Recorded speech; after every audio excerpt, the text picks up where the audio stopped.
Hi guys, in this video we're going to investigate some basic probability laws and their applications. We've got a question here which gives us the probability of a particular event A happening, the probability of a particular event B happening, and the probability of a particular event A or B happening. So the first thing we're asked to do is we're asked to find the probability of A and B, or the intersect of A and B occurring. So what we're going to do with the first part of this question, we're going to make use of the probability relationship. The probability of A or B is equal to the probability of A plus the probability of B minus the probability of A and B. So what we've got here is we are looking for this part of the formula here. What we're going to do is we're going to rearrange this in terms of that. So that'll give us with a relationship that looks like this.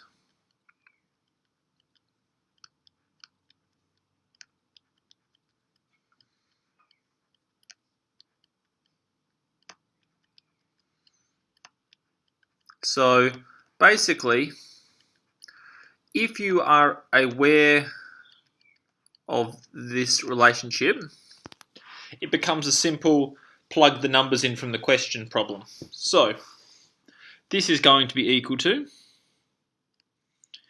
0.4 plus 0.3 subtract 0.55.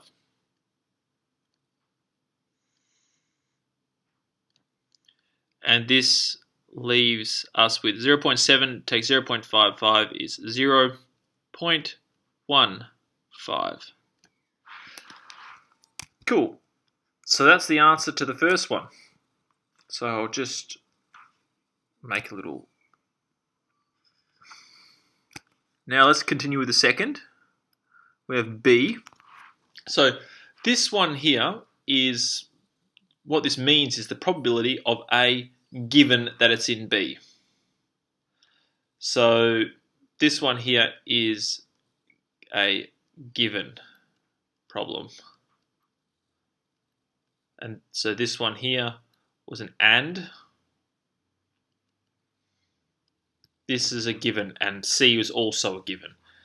So again, with B, we just have to make use of a different fundamental probability sort of relationship, that the probability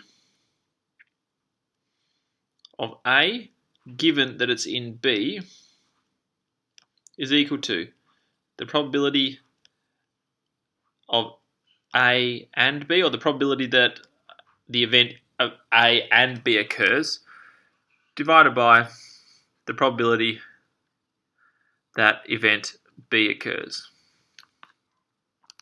So with this one, no rearranging is required. All we have to do is we can get our solution from A, which is here, which is A and B, and we're going to put that in here, and then we're just going to have that over the probability of B.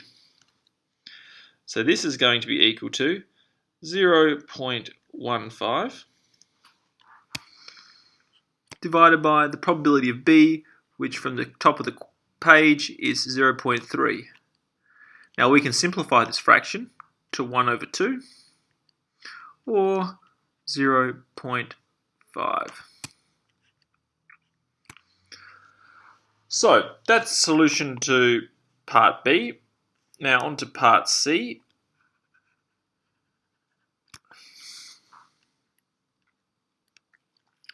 Okay, finally we've got the probability of an event A occurring given that B hasn't occurred. So to start with, we're going to have to figure out how we're going to work out the probability of B not occurring, or the complement of the event B. So what we do here is we say that the probability of B not occurring is equal to 1 minus the probability of B occurring. So in this case, the probability of B not occurring is equal to 1 minus 0.3, which is equal to 0.7. Okay, so what we also have to work out is we've got to put in A given not B into a relationship like the one we found in part B of this question. So what we have here is we're going to write this out as the probability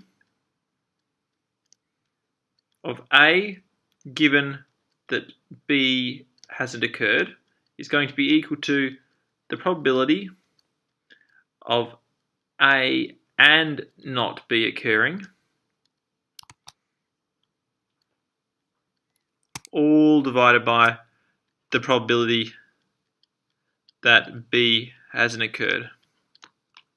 So we'll be able to input the denominator into this fraction quite easily because we just found it here. So this is going to be 0.7. Now, for the top one, this is a little bit trickier to figure out. So what I used to do, well, I still do it sometimes when I'm struggling, but what I fell back on is using a Venn diagram to figure out what the probability of this is actually going to be. So what I'm going to do is I'm going to draw a crude Venn diagram just up here. So we've got one circle, a second circle. So here is A, here is B. So the probability of A and not B occurring is going to be the probability of this part of the Venn diagram. So the way we could work that out, the probability of A and not B occurring, we could get the probability of A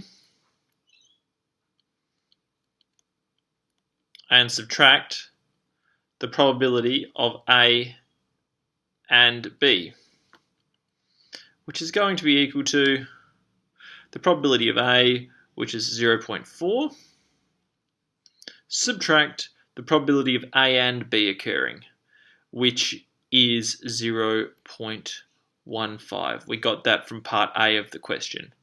So that is going to be equal to 0.25. Great. So now we've found our numerator for this problem. So that we're going to stick up there.